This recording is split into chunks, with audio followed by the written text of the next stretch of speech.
السلام علیکم ناظرین، میرا نام علی حیدر ہے اور آپ دیکھ رہے ہیں پروگرام ایک پاکستان۔ غزہ میں تباہ عمارتوں، آہوں اور سسکیوں کے ساتھ مٹی کی چھوٹی چھوٹی ڈھیریاں بھی ہیں۔ مٹی کی ان چھوٹی سی ڈھیریوں میں سے کیسے بھاری المیے ہیں، پروگرام میں اس پر بات ہوگی۔ کرم ایجنسی میں 3 ماہ کے بعد امن کا خواب ایک بار پھر ادھورا رہ گیا۔ یہ موضوع بھی پروگرام کا حصہ ہے۔ پنجاب میں مفت سولر پینلز کی اسکیم شروع کر دی گئی ہے۔ یہ پینلز حاصل کرنے کا طریقہ کار کیا ہے، پروگرام میں آپ کو بتائیں گے، لیکن سب سے پہلے رخ کریں گے کراچی کا، جہاں انٹرمیڈیٹ بورڈ کے نتائج ایک بار پھر متنازع ہو گئے ہیں اور صرف سائنس گروپ کے 35,000 ہونہار طلباء کا مستقبل داؤ پر لگ گیا، اور اس پر دیدہ دلیری یہ کہ چیئرمین انٹر بورڈ امیر قادری سندھ حکومت کو بتائے بغیر ہی برطانیہ سے دھار گئے، جس کے بعد انہیں عہدے سے ہٹا دیا گیا اور انٹر بورڈ کا اضافی چارج چیئرمین میٹرک بورڈ شرف علی شاہ کو دے دیا گیا۔ متنازع نتائج پر ایک طرف جہاں طلباء بورڈ آفس کے باہر سراپا احتجاج ہیں، تو وہاں دوسری جانب ایم کیو ایم پاکستان نے بھی کراچی بورڈ کے بدترین نتائج پر سنگین سوالات اٹھا دیے۔ ایم کیو ایم کی جانب سے سندھ اسمبلی میں شدید ہنگامہ آرائی کے بعد آج قومی اسمبلی میں ایم کیو ایم کے سینئر رکن ڈاکٹر فاروق ستار نے بھی ہنگامہ خیز پریس کانفرنس کی اور کراچی کے تعلیمی نتائج پر سندھ حکومت کو کٹہرے میں لا کھڑا کر دیا۔ ڈاکٹر فاروق ستار نے الزام لگایا کہ کراچی کے میٹرک اور انٹر بورڈ کے نتائج کی شرح کو کم کیا جا رہا ہے، جبکہ اندرون سندھ کے میٹرک اور انٹر بورڈ کے نتائج کی شرح کو بڑھایا جا رہا ہے۔ ڈاکٹر فاروق ستار نے بتایا کہ کراچی بورڈ میں سال اول کے نتیجے میں پری میڈیکل کے صرف 35% طلباء پاس ہوئے، جبکہ پری انجینئرنگ میں 71% طلباء فیل کر دیے گئے۔ ڈاکٹر فاروق ستار نے سوال اٹھایا کہ لاڑکانہ بورڈ میں 80% بچے پاس ہوئے، یہ کیسے ہو سکتا ہے؟ انہوں نے استفسار کیا کہ کیا اب کراچی کے بچے کامیابی حاصل کرنے کے لیے یا تو رجسٹریشن لاڑکانہ اور میرپور خاص سے کروائیں یا ضیاء الدین بورڈ سے رجوع کریں۔ ڈاکٹر فاروق ستار نے یہ بھی دعویٰ کیا کہ این ای ڈی کے مطابق داخلہ ٹیسٹ میں لاڑکانہ کے صرف 21% طلباء پاس ہوئے۔ انہوں نے سوال کیا کہ کہاں گئے A1 گریڈ والے لاڑکانہ کے بچے؟ انہوں نے یہ الزام بھی لگایا کہ لاڑکانہ، میرپور خاص اور سکھر بورڈ کے کنٹرولرز نااہل لگائے گئے۔ کوٹا سسٹم کے بعد اب کراچی کے تعلیمی بورڈز کے ذریعے سے ان کے اوپر اعلیٰ تعلیم کے حصول کے دروازے بند کیے جا رہے ہیں۔ میں آپ کے سامنے اس کا ثبوت بھی رکھوں گا، مثال بھی دوں گا کہ کیسے ہم نے یہ ثابت کیا۔ ابھی حال ہی میں جو نتیجہ آیا سال اول کا، اس میں کراچی کے پری میڈیکل کے 33% طلباء اور طالبات پاس ہوئے، یعنی 67% طالب علموں کو فیل کیا گیا ہے۔ خبروں کے مطابق کراچی انٹرمیڈیٹ بورڈ میں سال اول پری میڈیکل اور پری انجینئرنگ کے نتائج کے مطابق پری میڈیکل میں 19,000 طلباء فیل ہوئے، جبکہ پری انجینئرنگ میں 16,000 طلباء ناکام ٹھہرے۔ نتائج کے مطابق پری میڈیکل گروپ کے امتحانات میں 30,528 امیدوار شریک ہوئے، جن میں صرف 10,914 امیدوار تمام 6 پرچوں میں پاس ہوئے۔ پری انجینئرنگ امتحانات میں 22,973 امیدواروں نے شرکت کی، جن میں صرف 6,674 امیدواروں نے تمام 6 پرچوں میں کامیابی سمیٹی۔ اسی طرح سائنس جنرل گروپ میں 17,375 میں سے 6,282 طلباء کامیاب ہوئے۔ آرٹس پرائیویٹ گروپ میں 2,080 میں سے 552 سرخرو ہوئے۔ کامرس پرائیویٹ گروپ میں 1,570 میں سے 490 کامیاب ہوئے۔ ہوم اکنامکس گروپ میں 190 میں سے کامیابی نے صرف 75 امیدواروں کے قدم چومے۔ نتائج میں یہ بات بھی سامنے آئی کہ میٹرک میں 80 سے 85% سے زائد نمبر لینے والے طلباء کو 50% سے بھی کم نمبرز دیے گئے، جبکہ ہونہار طلباء کو کئی مضامین میں فیل بھی کر دیا گیا۔ خبروں کے مطابق آئی بی اے سکھر کے تحت دوبارہ ہونے والے ایم ڈی کیٹ ٹیسٹ میں ٹاپ 100 امیدواروں میں سے صرف 10 کا تعلق کراچی سے ہے، جبکہ A1 اور گریڈ لینے والے امیدواروں کی اکثریت MBBS داخلہ ٹیسٹ میں فیل ہو گئی ہے۔ ادھر سندھ حکومت کی ترجمان سعدیہ جاوید کے مطابق وزیر اعلیٰ سندھ مراد علی شاہ نے اصلاحاتی کمیٹی بنا دی ہے جو کراچی بورڈ کے نتائج کا معاملہ دیکھے گی۔ بات کریں گے ناظرین، اس وقت ہمارے ساتھ موجود ہیں اپوزیشن لیڈر سندھ اسمبلی جناب علی خورشیدی صاحب، ایم کیو ایم سے آپ کا تعلق ہے۔ سر بہت شکریہ آپ قیمتی وقت کا۔ تھوڑی دیر میں ہمیں سعدیہ جاوید صاحبہ بھی جوائن کریں گی جو کہ ترجمان سندھ حکومت ہیں۔ خورشیدی صاحب، یہ کیا ہے؟ یہ اتنی بڑی جو انوملی ہے، اس کی انویسٹیگیشن تو ڈیفینیٹلی ہونی چاہیے، لیکن آن دا سرفیس کیا نظر آ رہا ہے سر؟ سب سے پہلے تو بہت بہت شکریہ اور خراج تحسین پیش کروں گا کہ انتہائی پر آپ نے جو ہے اپنے پروگرام میں جو ہے اس کو موقع دیا. دیکھیں یہ مسئلہ صرف اس سال کا نہیں ہے, یہ مسئلہ جو ہے وہ تواتر کے ساتھ کوئی 4 سے 5 سال کا عرصہ گزر چکا ہے. یعنی کہ کووڈ کے بعد کی صورتحال ایسی رہی ہے کہ کبھی فرسٹ ایئر کا رزلٹ جو ہے وہ اس میں جو ہے وہ ٹیمپرنگ کر دی جا, کبھی سیکنڈ ایئر کے پیپرز میں جو ہے یہ جو اس کا رزلٹ کمپائل ہوتا ہے اس میں ٹیمپرنگ کر دی جاتی ہے. ہوتا کیا ہے, اس کا امپیکٹ یہ آتا ہے کہ وہ نوجوان جو انٹر پاس کر جاتا ہے اس کی پرسنٹیج کم ہو جاتی ہے, اور وہ جیسے ہی پبلک سیکٹر یونیورسٹیز میں اپنے آپ کو اپیئر کرواتا ہے ٹو گیٹ ایڈمیشن, تو ہوتا یہ ہے کہ چونکہ اس کی پرسنٹیج کم ہوتی ہے تو ٹیکنیکل ناک آؤٹ ہو جاتا ہے. اور یہ سلسلہ شہر سندھ اور بالخصوص شہر کراچی میں کے بالخصوص جو ہمارے بورڈز موجود ہیں, چاہے وہ میٹرک بورڈ ہو چاہے وہ انٹرمیڈیٹ بورڈ ہو, ان دونوں کے طلباء و طالبات کے ساتھ یہ سلسلہ روا رکھا ہوا ہے. اس کا مطلب یہ ہوا, کل میں نے اپنی پریس کانفرنس میں جب احتجاج کے بعد سندھ اسمبلی کے باہر میں نے پریس کانفرنس کی تھی تو اس میں بھی اس بات کا تذکرہ کیا تھا کہ یہ بائی ڈیزائن ایک سسٹمیٹک انداز سے مارجنلائز کیا جا رہا ہے اربن سینٹرز آف سندھ اور اسپیسیفکلی شہر کراچی کے طلباء طالبات کو.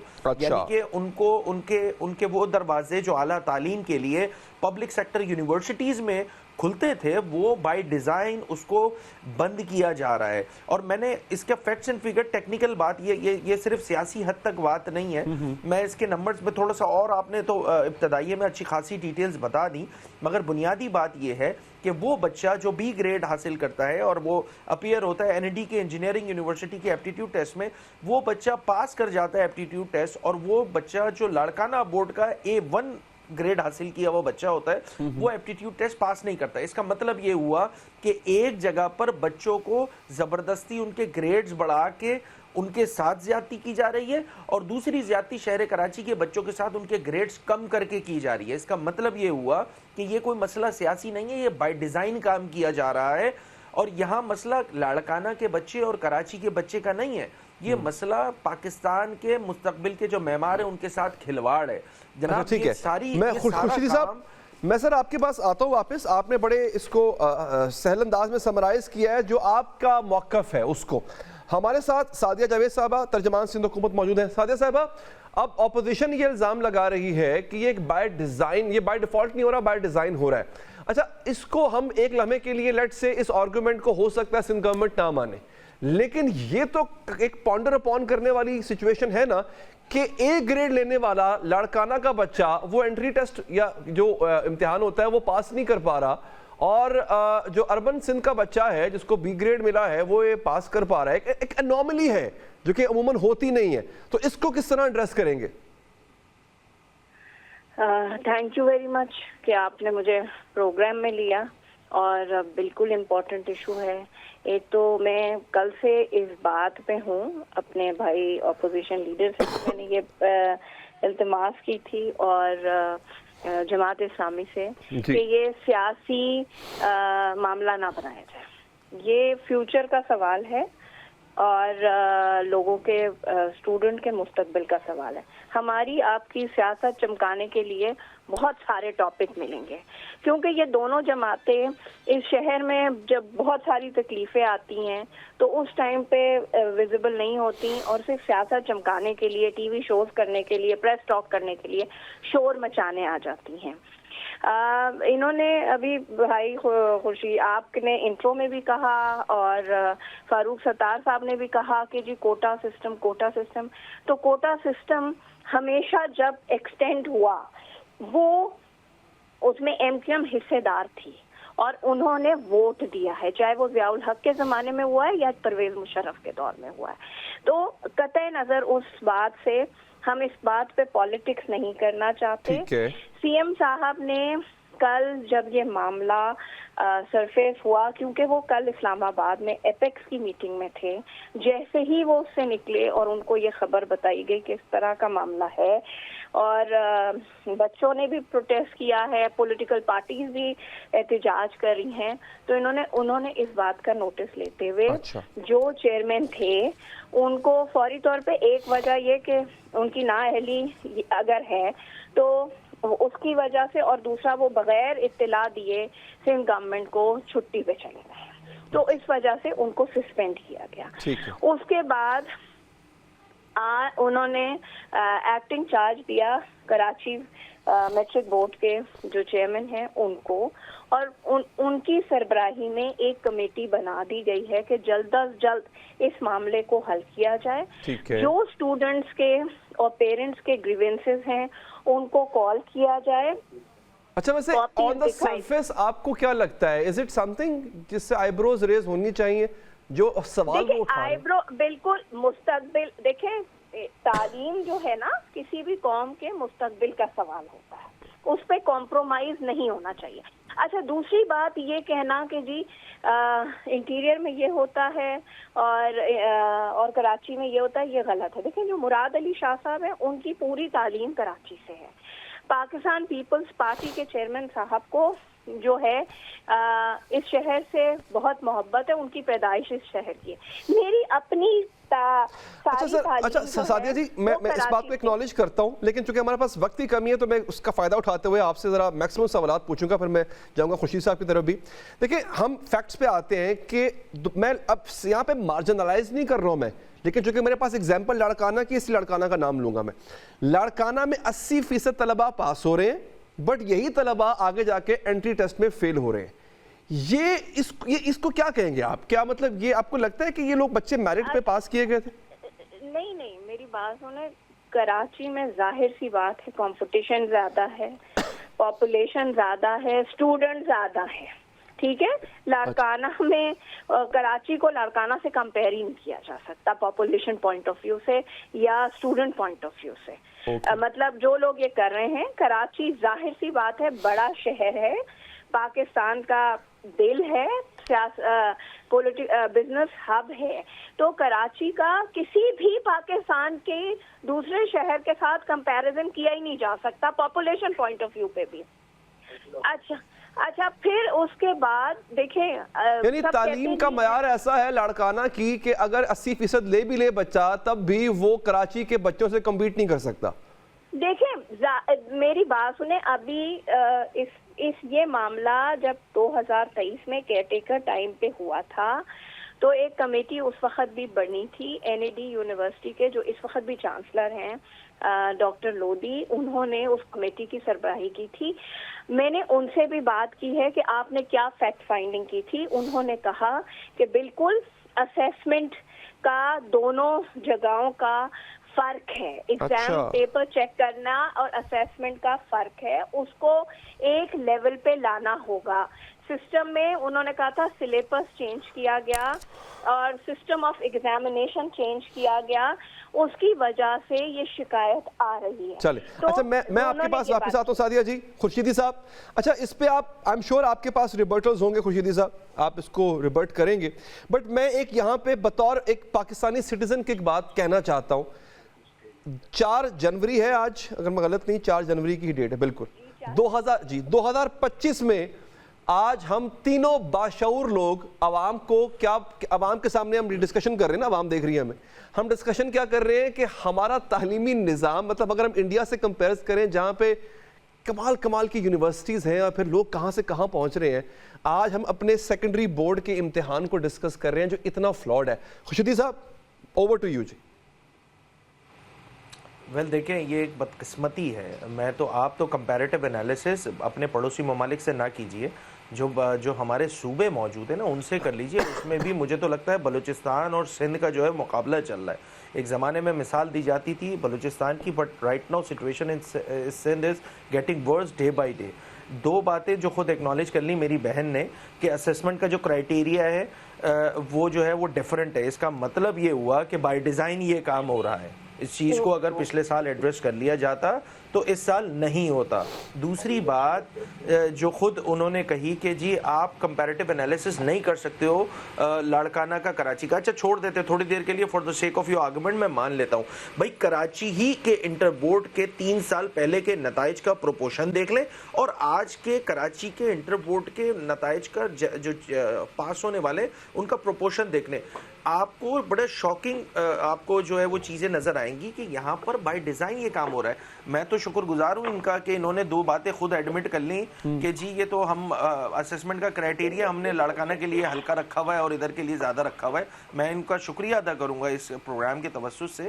دیکھیں اس کو ٹھیک ہونے کی ضرورت ہے, موو فارورڈ کرنے کی ضرورت ہے. ٹھیک ہونے کی ضرورت ہے. سارا کام بورڈز اینڈ یونیورسٹیز کے محکمے ہم اگر سر دیکھیں اگر اس بورڈ کے محکمے اگر ہم سوری آپ کی بات میں کاٹ رہا ہوں, اگر ہم اس کو پولیٹیکل اینگل سے نہ بھی دیکھیں تو اس سے اس بات پہ غالباً ہم تینوں کا اتفاق ہوگا کہ اس سسٹم کو ٹھیک ہونے کی ضرورت ہے. اس میں فلاز ہیں. کاش میرے پاس وقت ہوتا ہے اس پہ تفصیلی گفتگو اور بھی ہو سکتی تھی. میں انتہائی مشکور ہوں اپنے دونوں معزز مہمانوں کا, خورشیدی صاحب آپ کا بھی اور سعدی صاحب آپ کا بھی کہ آپ نے ہمارے پروگرام کے لیے وقت نکالا. آگے بڑھتے ہیں ناظرین. غزہ اس وقت ایک علاقہ نہیں ہے, نوحہ ہے. وہاں اسرائیل کی مسلسل بمباری سے تباہ ہونے والے مکانات ہیں. ان مکانات کا ملبہ ہے.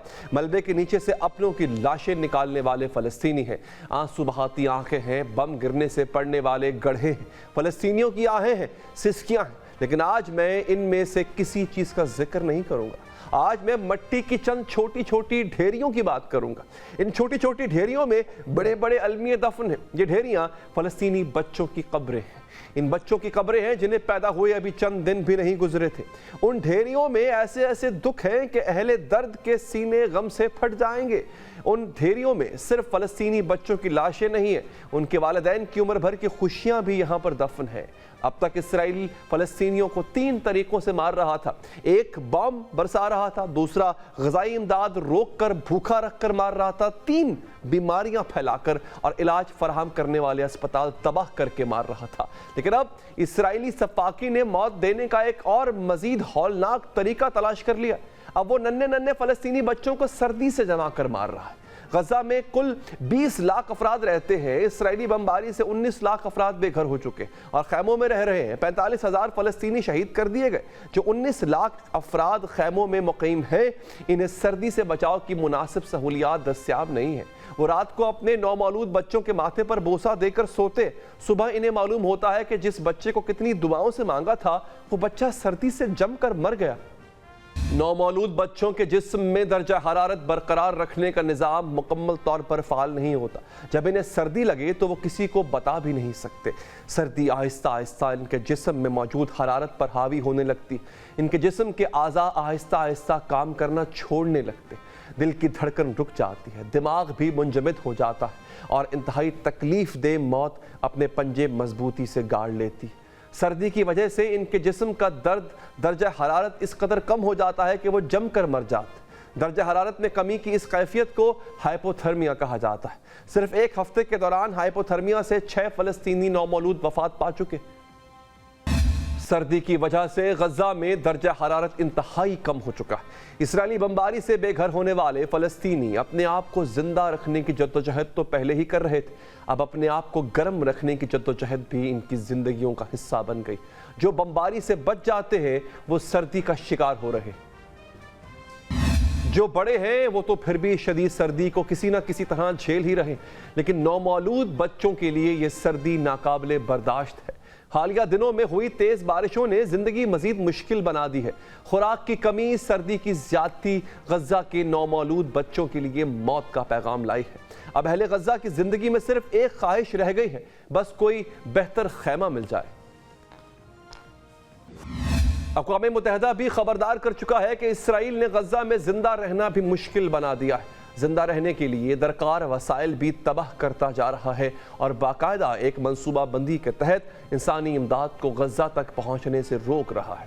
سفاک اسرائیل گرمائش پہنچانے والے کمبل اور سردی سے بچانے والے خیمے تک اہل غزہ تک پہنچنے سے روک رہا ہے. والدین اپنے جگر گوشوں کو سینے سے لگا کر گرمائش پہنچانے کی کوشش کرتے.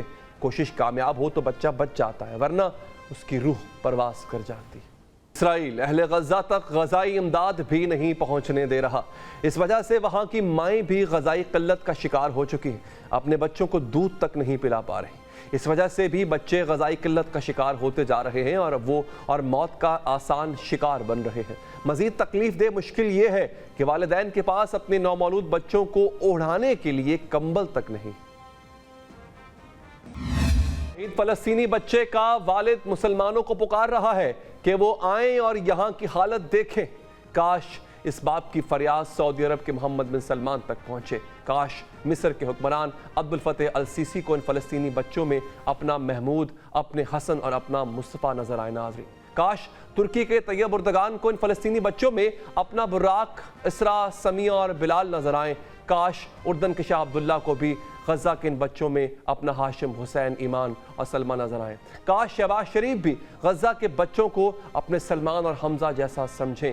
کاش ان مسلمان حکمرانوں کے ضمیر بھی جاگیں اور غزہ کے ان بچوں کی، ان والدین کی تکلیف کو اپنی تکلیف محسوس کریں اور اس درد کا مداوع کرنے کے لیے کچھ اقدامات کریں۔ ہم ایک وقفہ لیں گے ناظرین اور وقفے کے بعد حاضر ہوں گے۔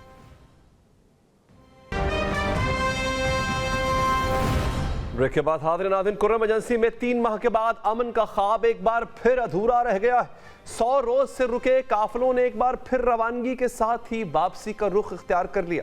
ہفتے کو معاہدے کے تحت امن کمیٹیوں کی ضمانت پر ادویات، اشیاء خورونوش پر مشتمل 75 گاڑیوں کا پہلا قافلہ کرم کے لیے روانہ ہونا تھا، لیکن صبح 10:35 پر قافلہ روانہ ہونے سے قبل مذاکراتی ٹیم سڑک کھلوانے کے لیے مذاکرات کر رہی تھی کہ اسی دوران تقریباً 40 سے 50 مسلح شرپسندوں نے ڈپٹی کمشنر جاوید محسود اور سرکاری گاڑیوں پر فائرنگ کی۔ حملے میں ڈپٹی کمشنر پولیس کے 3 اور ایف سی کے 2 اہلکار زخمی ہوئے۔ سوال یہ ہے کہ امن معاہدے کے باوجود حملہ کیوں ہوا؟ 50 کے قریب شرپسند کہاں سے آئے؟ انہیں بروقت گرفتار کیوں نہیں کیا گیا؟ دونوں فریق امن معاہدے پر متفق تھے تو حملہ کیسے ہو گیا؟ ریاست نے شرپسندوں کے خلاف بھرپور کارروائی کا اعلان کیا ہے کہ عملی طور پر کارروائی ہو پائے گی۔ واقعے کے بعد امن کی گارنٹی کون دے گا؟ ان تمام سوالات کا ناظرین جواب جانیں گے۔ ہمیں جوائن کیا ہے نمائندہ کرم سید ارسلان ہمارے ساتھ موجود ہیں، افتخار سید عدنان ہمارے ساتھ موجود ہیں۔ اچھا عدنان صاحب، یہ بتائیے گا کہ یہ حادثہ پیش کس طرح آیا؟ قافلے کے ساتھ تو بڑی ہائی پروفائل شخصیات تھیں، تو اس کا مطلب ہے کہ سیکیورٹی بھی بہت بہتر ہوگی۔ یہ کون لوگ تھے؟ یہ امن معاہدے کے باوجود بھی، جو فریقین میں راضی نامہ ہوا اس کے باوجود بھی کون لوگ تھے جنہوں نے حرکت کی؟ بالکل، آج آپ کو پتہ بھی ہے کہ آج کنوائی نے جانے تھی کورم جو سامان تھی ادویات کی صوبائی حکومت کی ہدایت پر رات کو اطلاعات بریسٹر صاحب بھی کوہاڑ پہنچے اور آج صبح کنوائی نے ٹل سے کو بگن اور پیر پڑے چنار نے جانی تھی پلان تھی، لیکن وہ اچانک ہی ہوا کہ وہاں بگن کے علاقے میں درنا جاری تھا۔ وہاں کے جو لوکل لوگ ہیں وہ یہ مطالبہ کر رہے تھے کہ ہمیں پہلے جو ہے جو بگن، آپ جس طرح پتہ بھی ہے کہ اس سے پہلے بگن کو جلایا گیا تھا، تو وہ لوگ مطالبہ یہ کر رہے تھے حکومت سے کہ ہمیں ان کی ہمارے ساتھ مدد کیا جائے، اس کے بعد جو ہے ہم مانتے۔ جس طرح آپ نے کہا بھی معاہدہ تو ہوا گیا ہے، وہ ایک الگ بات ہے، لیکن آج کنوائی پہ جو کنوائی سے پہلے ڈی سی کورم وہاں جا رہے تھے بگن کے علاقے میں ایک مذاکرات کرنے جا رہے تھے، تو اچانک میں جو ہے راستے میں نامعلوم افراد نے ان پر فائرنگ کی، جس سے ڈی سی کورم جاوید اللہ محسود بھی زخمی ہو گیا اور ان کے ساتھ 3 محافظ گن مین بھی زخمی ہوئی۔ جو ڈی سی کورم ہے اس کو ابھی پشاور سی ایم ایچ منتقل کیا گیا ہے، اس کی حالات جو ہے وہ کریٹیکل ہے اور اس وقت اس کی آپریشن جاری ہے۔ ٹل سے اس کو جو ہے ہیلی کاپٹر کے ذریعے پشاور سی ایم ایچ منتقل کیا ہے۔ اچھا، اس وقت عدنان صاحب صورتحال کیا ہے؟ کیا کنٹرول میں کیا گیا؟ ایف سی یا فوج یا پولیس نے چیزوں کو کنٹرول میں لینے کی کوشش کی؟ اور یہ بتائیں کہ کتنی نفری اس وقت اس علاقے میں موجود ہے سیکیورٹی اہلکاروں کی؟ افواج پاکستان اور ایف سی وہاں کے پولیس بھی وہاں موجود ہیں۔ علاقے میں ابھی مکمل طور پر امن و امان ہے۔ جو کنوائی تھی اس کو واپس کیا ٹل کی طرف، کیونکہ فیصلہ نہیں ہوئے۔ ڈی سی زخمی ہونے کے بعد، ڈی سی جو واقعہ ہوا اس کے بعد حکومت نے ابھی تک کنوائی دوبارہ نہیں بھیجی وہاں، اور کنوائی کو دوبارہ واپس ٹل بھیجا گیا ہے اور حالات جو ہے وہ بالکل قابو میں ہے۔ افواج پاکستان اور ایف سی پولیس وہاں موجود ہے۔ کسی بھی فائرین کی طرف سے آپس میں فائرنگ وغیرہ بھی نہیں ہوا ہے۔ صرف یہ صبح کے جب یہ ڈی سی جا رہا تھا تو یہ واقعہ اس کی وجہ سے حالات تھوڑا سا خراب ہوئی، تو اس کے بعد ابھی تک حکومت نے دوبارہ فیصلہ نہیں کیا کہ ہم نے کنوائی بھیجنا ہے یا نہیں۔ کمشنر کوہاٹ متسم بلا شاہ کے ساتھ بھی ہماری بات ہوئی، انہوں نے کہا کہ صوبائی حکومت جیسی ہدایت دے تو اس کے بعد ہم اگلے فیز میں جائیں گے کہ ہم نے کیسے کرنے۔ لیکن یہ راستے میں جو مین روڈ ہے، مین روڈ پہ انہوں نے میں کافی سیکورٹی کی سخت انتظامات کی تھی. جو ڈی سی جا رہا تھا وہ ایک علاقہ ہے جو کہ حساس بھی ہے, وہاں جا رہا تھا, تو یہ وہاں جو ہے نامعلوم افراد نے اس پہ حملہ کیا ہے. جو مین روڈ ہے وہ انہوں نے سیف کیا, تو اس کے لیے سیکورٹی کے انتظامات بھی کی تھی, لیکن افسوس سے کہنا پڑتا ہے کہ جو علاقہ تھا جس پہ یہ ڈی سی صاحب جا رہے تھے مشران سے ملنے, وہاں پہ یہ واقعہ پیش آیا ہے. اچھا یہ بتائیے, جو بگن کے لوگ ہیں, پہلے حادثہ یہاں پیش آیا تھا نا, تو ان کا بنیادی مطالبہ کیا ہے؟ کیونکہ وہ ہمیں خبریں یہ ملی کہ وہ لوگ وہاں پہ دھرنا دے کے بیٹھے ہوئے ہیں. ان کے مطالبات کیا ہیں, یہ چاہتے کیا ہیں, اور جب دونوں فریقین میں معاہدہ ہو گیا ہے تو پھر یہ دھرنا کیوں؟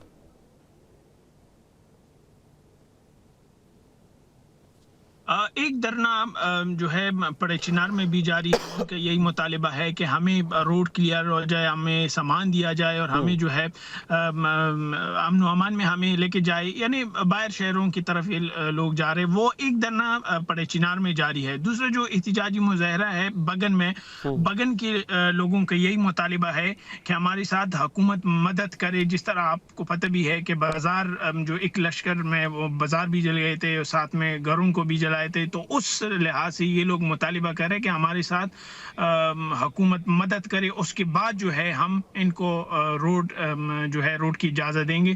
تو بہرحال اس پہ بھی جب یہ بگن یہ جو اہل سنت کی فریق ہے انہوں نے دستخط بھی کی, کچھ ملکان نے نہیں کی, باقی تمام جو ہے انہوں نے دستخط بھی کی. اس سے پہلے ایک فریق نے پہلی دستخط کی ہے معاہدے پر.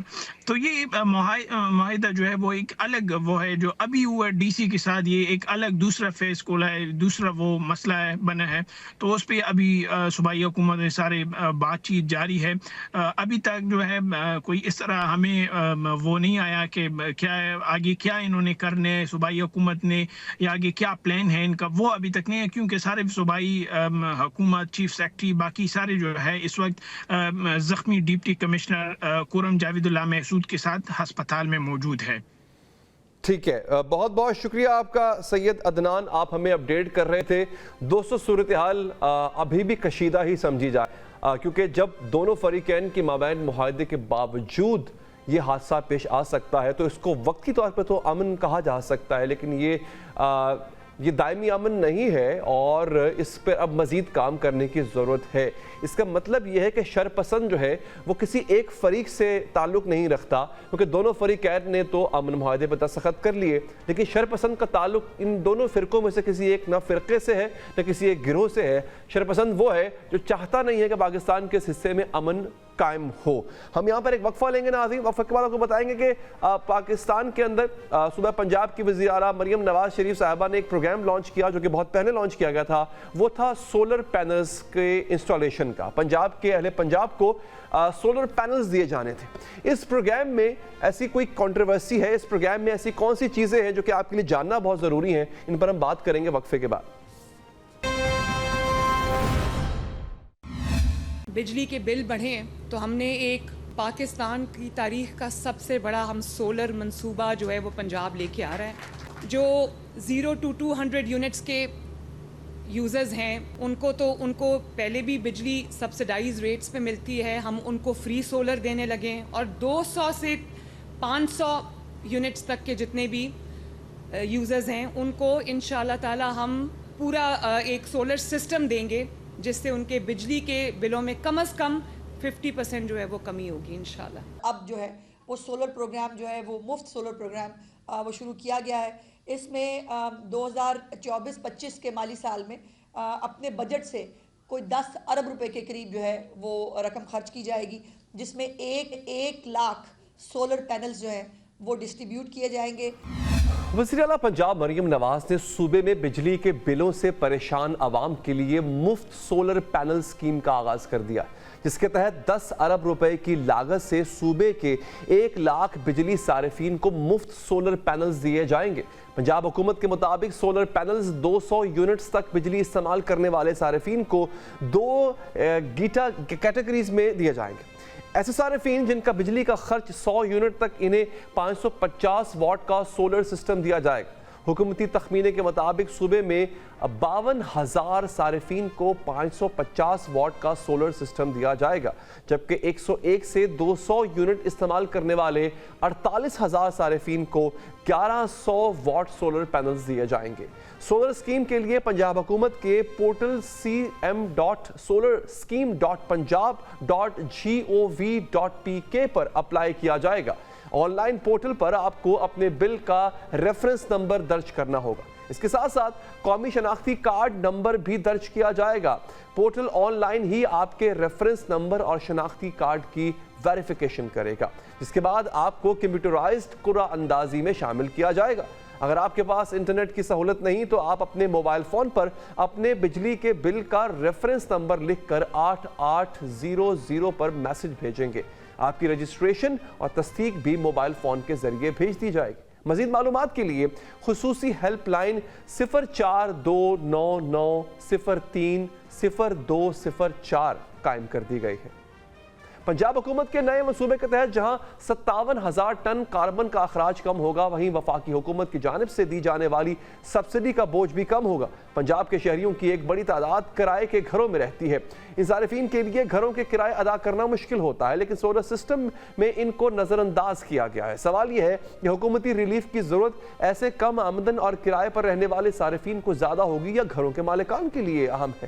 وفاقی حکومت 100 یونٹ تک صارفین کو سبسڈی دیتی ہے۔ 52,000 صارفین کو ریلیف دینے سے سبسڈی کا بوجھ بجٹ پر کتنا اثر انداز کرے گا؟ ناظرین، یہ ایک ایسا اقدام ہے جو کہ بہت اچھا اقدام ہے۔ ایک ایسا اقدام ہے کہ جس سے پنجاب کی عوام کو سہولت تو ملے گی، لیکن کیا اس نظام کے اندر سے کرپشن کا خاتمہ ممکن ہو پائے گا؟ اس طرح کی سکیمز پہلے بھی انٹروڈیوس کروائی گئی ہیں۔ اس طرح کی سکیم جہاں پہ غریبوں کے اندر، جہاں پہ مفلسوں کے اندر یا ضرورت مندوں کے اندر گاڑیاں تقسیم کی گئی۔ مریم نواز کے والد صاحب نے ہی یہ سکیم انٹروڈیوس کروائی تھی 90 کی دہائی میں، جہاں پہ یلو کیب نامی گاڑیاں تقسیم کی گئی تھی، لیکن اس میں بھی کرپشن کا بازار گرم رہا اور مستحقین تک وہ سبسڈائزڈ گاڑیاں نہ پہنچ سکی۔ اس کے بعد گرین پنجاب کا آغاز کیا گیا، تب بھی چھوٹی گاڑیاں، 1300 سی سی گاڑیاں، 1000 سی سی گاڑیاں ڈسٹریبیوٹ کی گئیں، لیکن وہ بھی منصوبہ کامیاب نہ ہو سکا۔ ناظرین، اس کے ساتھ ہی اس دعا کے ساتھ کہ حکومت عوام کے لیے وہ اقدامات کرے جو دیر پا بھی ہوں اور مؤثر بھی ہوں۔ مجھے دیجیے اجازت، اللہ نے کے بعد۔